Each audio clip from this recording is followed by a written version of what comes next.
Welcome, everyone, to our third episode of Infrastructure Insights. And I'm delighted to say we have a very special guest. Been looking forward to this one. Paul Harrison from Mott MacDonald. He is currently key account lead for defence for UK and Europe, and also deputy global lead. Turnover has more than doubled in the past 3 years under his leadership. And before his move into the infrastructure and defence industry, he had a 22-year military career, and this included leading thousands of people in operations, including in Iraq and Afghanistan. And Paul was recognized for his achievements so far, both in military and in the business world. He won Business Leader of the Year category at the British Ex-Forces in Business Awards 2024 from 900 nominations. So pretty incredible achievement. And yeah, really looking forward to getting into this, and very keen to just kind of start, Paul, with I suppose just if you could just give us a sense of your background and maybe even before the military as well, because from my research about you, you're quite a keen musician as well, and it sounded like you had a bit of a decision to make upon university time. Is that correct? Yeah, that's right. And good morning, Simon. And thanks for inviting me in to join you on this. I've been really looking forward to it too. So yeah, I suppose my journey into the Royal Air Force started when I was probably about 11 or 12. So I'd done various musical instruments. I'd been made to play the clarinet by my parents, which I hated.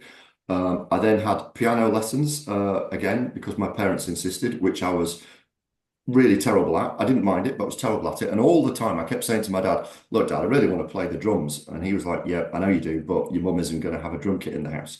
Eventually persuaded them when I was about 13 to give me a drum kit. And then I started having lessons. And then I started actually playing for the brass bands, some of the brass bands in West Yorkshire, where I grew up. So made a bit of a success out of that. Went all the way through all of the various grades you can get to. So got to grade 8 as a percussionist and a drummer. And then decided I wanted to do that for a living and had two choices. I applied to join the Royal Air Force as a musician because unlike the Army and the Navy, they won't take people into the Royal Air Force unless you're already qualified. So you have to be at a certain standard anyway. And at the same time, I applied to Leeds University to go and do a light music and recording degree. And the university course wasn't paying any money, of course. And the RAF made me a job which was paying money. So on the 1st of October 85, I joined the Royal Air Force as a musician and did that for 11 years, right through until 96, when I decided that actually getting promoted in music services at the time, it's a bit of a cliched phrase, but it really was dead men shoes. You know, people had to leave the Royal Air Force for there to be any promotion opportunities.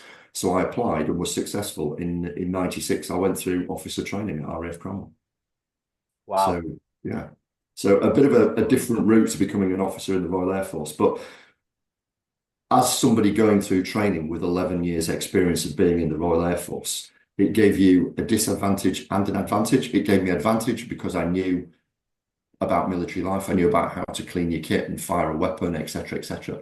But I was a 28-year-old guy surrounded by young university graduates who were younger, brighter, and fitter than me. So you've got this advantage in one respect and then a disadvantage in another respect. So, but the course is a great course. Officer training is a great leveler because you all start from a different position, but you all end up broadly the same as you then leave officer training.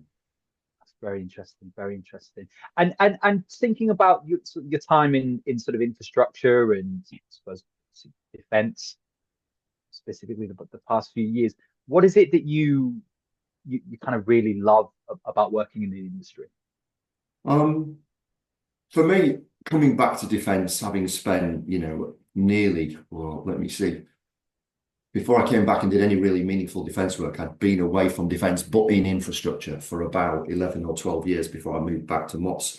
I suppose for me, the thing about it was I enjoyed the fact that it can be quite practical in terms of the skills that you need. In order to deliver big infrastructure, you need to be able to plan, you need to be able to lead, you need a level of technical understanding, not that that's my strong point, but you also need to be able to understand how finance works, how you make money, how things are delivered, both in the public sector and the private sector. And I've enjoyed the mix of both. the public sector not being profit orientated, but being about the physical delivery of infrastructure for the general public. And then working now, as I do, in a business where we're still delivering for the UK and for UK defence, but obviously you've got that P&L responsibility as well, and how you make commercial decisions around how you then go and deliver infrastructure. So for me, it's the balance of both the practical and the planning, and I do like the financial side as well. Gotcha.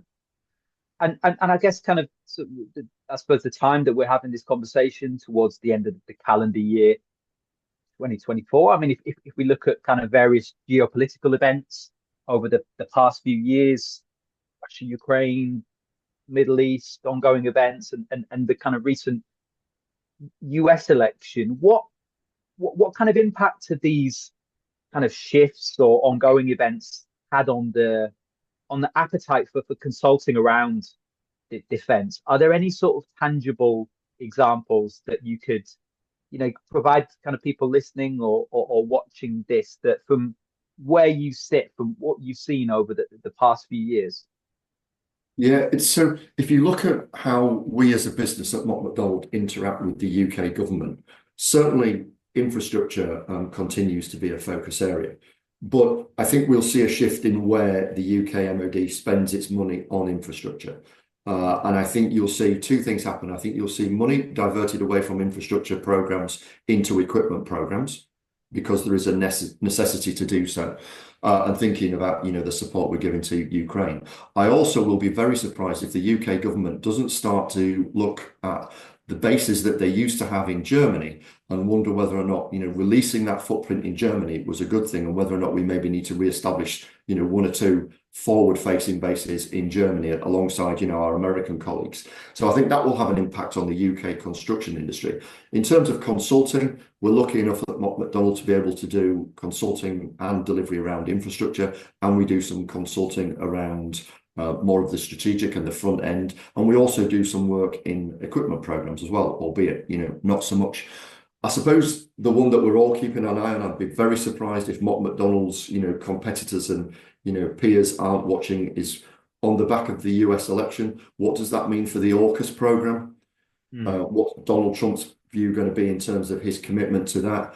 If you look at what's going on out in Australia, there's a lot of effort going on. We're supporting the Australian government in preparing for AUKUS.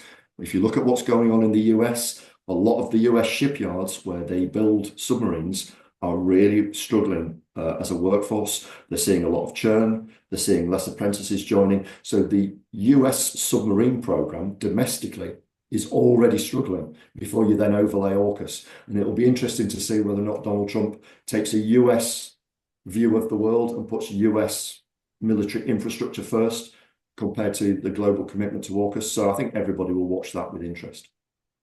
And that's really interesting that you mentioned that, because it seems that AUKUS has perhaps not been talked about too much in the media, perhaps over the past sort of 6 months, or not as much as it was, given kind of recent shifts and events. So I think it's going to have to be, one of those interesting issues to follow in 2025, once kind of the Trump administration is in. I guess another kind of industry specific question we were keen to ask was, and I know that you've had, say, your time at Mott, you've been working in other areas of critical infrastructure as well, and I know we've spoken about that before. But I mean, collaborative enterprises and Project 13 methodology, we've seen them become kind of prominent in UK infrastructure. Anglican Water, the Great Grid Upgrade being some current examples. How applicable are these kind of collaborative enterprises to major defence construction projects? I think they're entirely relevant. And as you know, I spent 4 years at Anglian Water before I joined Mott MacDonald, running the capital infrastructure program. And alliancing and collaborative behaviour was absolutely fundamental. It was a watermark to everything that Anglian Water did. They had big alliance frameworks. One which I know some of your audience will know is called the At1 framework, and that was all of the large capital infrastructure programs.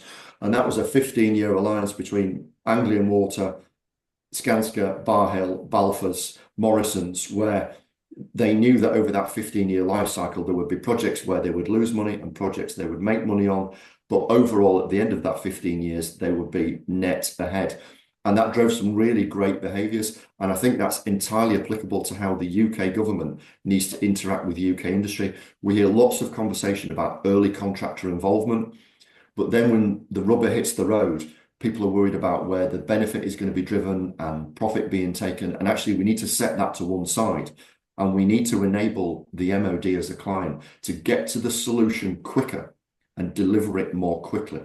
And the only way you'll do that is for the UK MOD to properly embrace alliancing, such as, Project 13, but formal, hardwired alliances that incentivize contractors and people like Mott MacDonald and our peers to be involved earlier, not to worry about where profit is driven and not to worry about where the benefits are going to land. Get involved earlier and deliver quicker for the UK government, get to the answer quicker, and get things done more cheaply. Very interesting. Thank you for kind of answering that one, because it's quite a kind of specific question, but we thought it was be really useful for people sort of listening to this. Just thinking, sort of, if we sort of take a step back, Paul, just thinking more broadly, and it may even be sort of, you may have thoughts around your military career as well prior, but what's the most helpful advice that you've been given in your career so far? Yeah, that's a great question.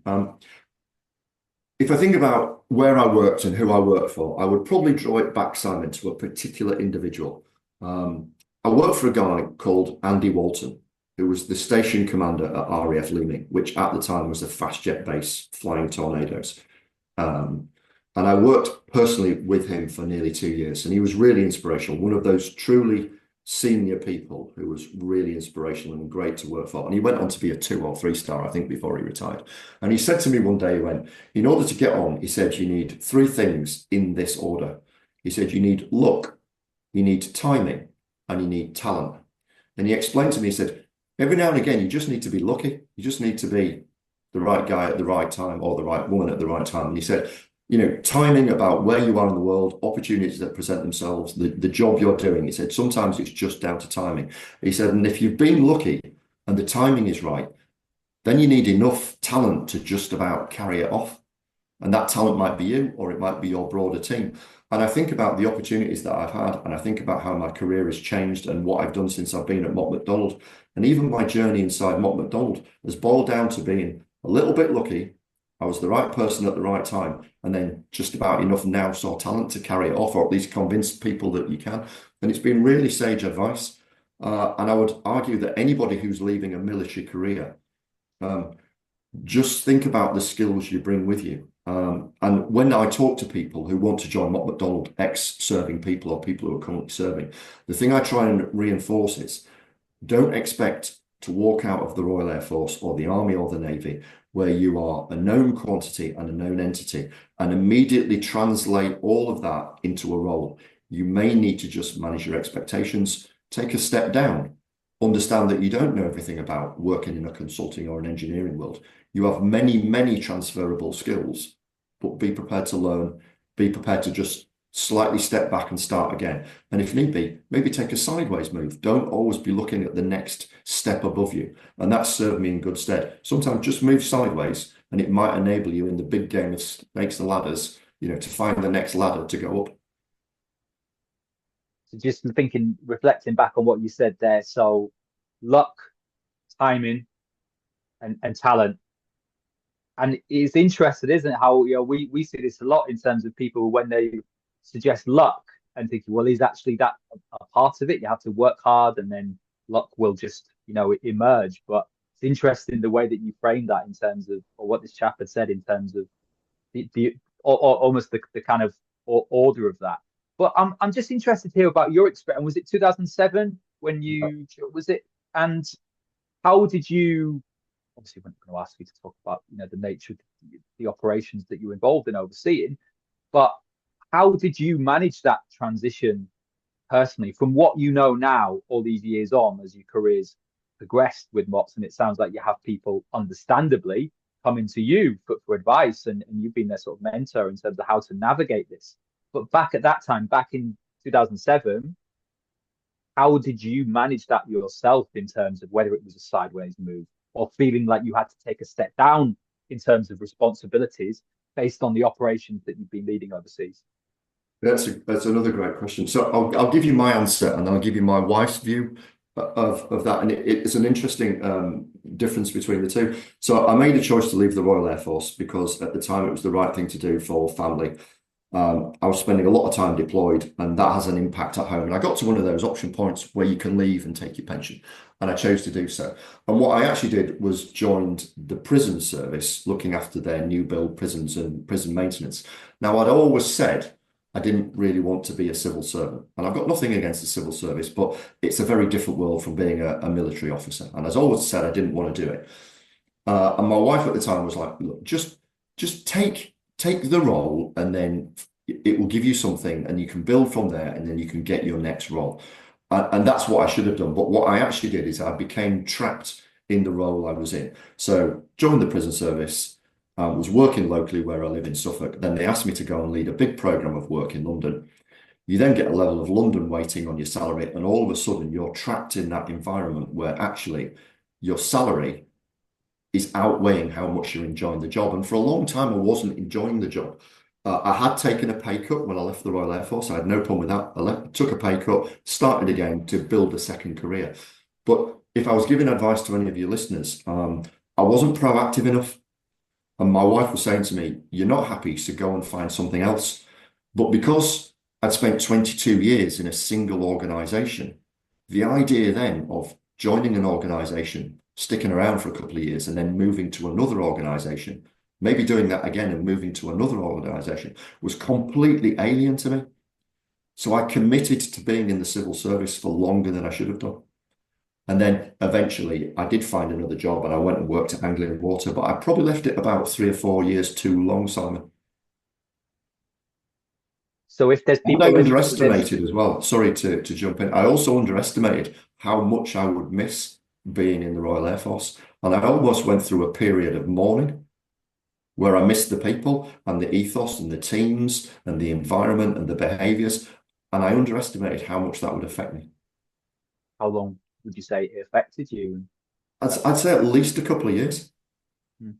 Where, I really missed what I was doing and the people. And that probably had an effect on why I just stuck around in the civil service, because, I was then in a job where I was pretty comfortable. I was building a team, building a relationship with people. So the idea of having to start all over again somewhere new was quite difficult to fathom. Yeah, I can imagine that must have been tough. So from what you said there, the idea of networking, because you'd have been part of this one organization for a long time, and then the thought of, right, okay, do a few years here and then building a network and then maybe move somewhere else. Naturally, that might have been quite sort of alien to you, because it wasn't necessarily something that you had to think about. You had sort of, other kind of priorities. So would you say that would be the most crucial thing for people kind of listening to that, and maybe they're looking to make that transition, or someone they know is making, think it's about how someone can kind of start to build that network, even if they're thinking about remaining in the organization for quite some time. It's those kind of informal networking skills. Yeah, I think so. I underestimated the impact of a network, and it was my network at Anglian Water, when I was made redundant by Anglian Water, that got me the job at Mott MacDonald. I'd built a network. We had a whole team of Mott MacDonald people deployed into Anglian Water. They spoke to the business. Mott MacDonald contacted me, and I'd really underestimated the power of network and what it means to have that reach and depth of people and contacts that you talk to. The other so I think that is very important. And I personally, I can't speak for everybody leaving the Royal Air Force or the Army or the Navy. I can't speak for those people. I wasn't very good at building a network. That wasn't my strong point, because I've never really had to. The other thing I would say, and this is my personal experience and an experience of a number of people who work for me who are ex-forces, is the first job you take when you leave the forces won't be the last. There is almost an inevitability, Simon, that you will arrive in a role having made a choice at a point in time, and you might find it's either not for you, or you might outgrow it as your skill set grows and your experience grows and you see other opportunities. So I would say, when you leave the services, don't assume that the first job you take will be the job you spend the rest of your life doing, because my experience is it won't.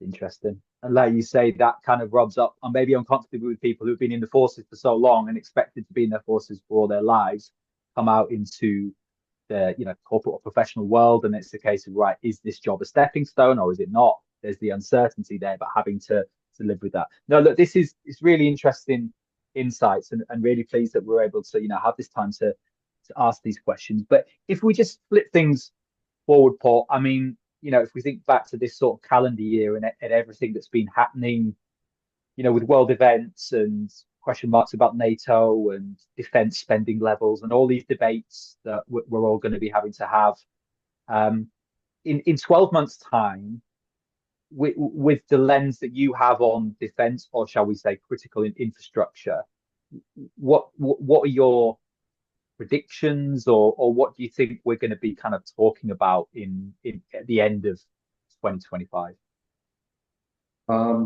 If I give you my answer based on sort of my market view of where I sit and thinking about Europe as opposed to globally, and I think about where the UK MOD, I think we'll go.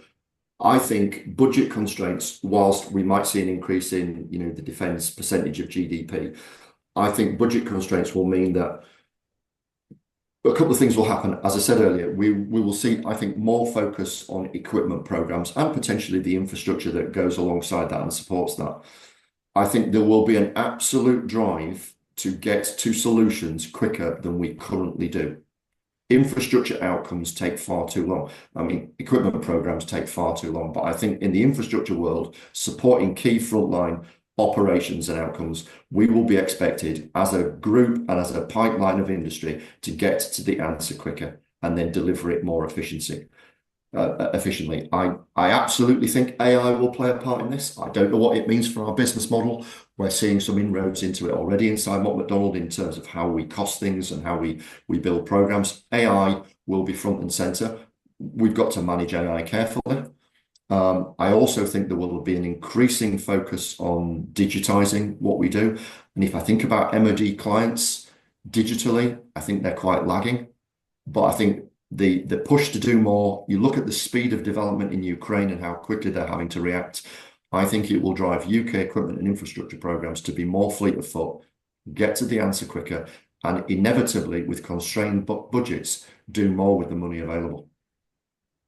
Okay, so just thinking about those kind of points there, you mentioned around the getting to outcomes quicker, particularly for UK equipment and critical infrastructure. AI is going to play some kind of part there, particularly around the sort of the cost and build out programs, and looking also in terms of the kind of increased focus on, well, constraints around spending, but still making sure that we can get to an outcome quicker. That's really interesting and helpful. Just thinking sort of more broadly, I know we touched on your background as a musician before the sort of military side of things, but how do you, or when you do like to have when you get some spare time, how do you like to spend your time? Are you still kind of involved in music and any other hobbies? I'm not involved in music anymore. During my entire time I was at Anglian Water, we had an Anglian Water band and we used to play and do various gigs and things like that, and that was great fun. I do a lot of mountain biking, and I've had 2 or 3 fairly spectacular mountain bike accidents, one of which I managed to dislocate some fingers and break some fingers. And that got to the point then where I had to stop playing the drums because it was just too painful in my left hand to play them. So I stopped doing that, but I still do a lot of mountain biking. My wife would have me quit doing some of the stuff I do because I've hurt myself significantly. But it keeps me fit and it keeps me active, so I refuse to give up. I play a lot of golf whenever I can. Working at a company like Mott MacDonald, like a lot of other consultancies, isn't great for your golf handicap, I'll be honest. And then I do quite a bit of fishing as well, and fishing is quite a contrast. It's one of those things that I go and do, and it allows me to completely disengage from everything and just singularly focus on just the art of just fishing. And it's something I do as often as I can because it allows me, as I say, to just completely disengage from talking about budgets and numbers and profit and projects and just concentrate on a singular thing. Yeah, I mean, you couldn't get 2 more different kind of activities there in terms of mountain biking.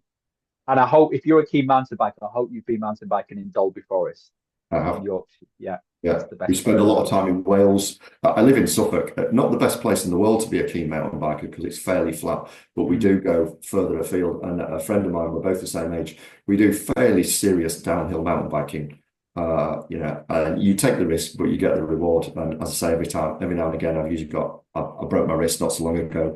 I gave myself a serious concussion, which wasn't fun. That lasted for weeks. But yeah, I still do enjoy it. Well, hopefully those sorts of injuries don't occur when you go fishing. Not I at suppose it all. just No. depends what you catch on a good day, doesn't it? So Yeah. no, look, it's been great to have you on, Paul, and especially this sort of time of year. We're recording this our last Friday before the festive period. So yeah, I hope it's been a good year for you and you enjoy some downtime over Christmas. And yeah, just once again, thanks so much for your insights in terms of your background, what you're seeing in the market, and some real kind of tangible takeaways and really useful tips there for people as and when they're able to listen to this. So yeah, thank you once again, and wish you all the best for 2025. Thanks so much. And, thanks for inviting me. And I realize, some of what I say won't chime with people, but hopefully, one or two of the things that I've mentioned and some of the experience I've had, if it helps anybody make that transition, then, it's really worthwhile. So thanks for inviting me in to have a conversation with you.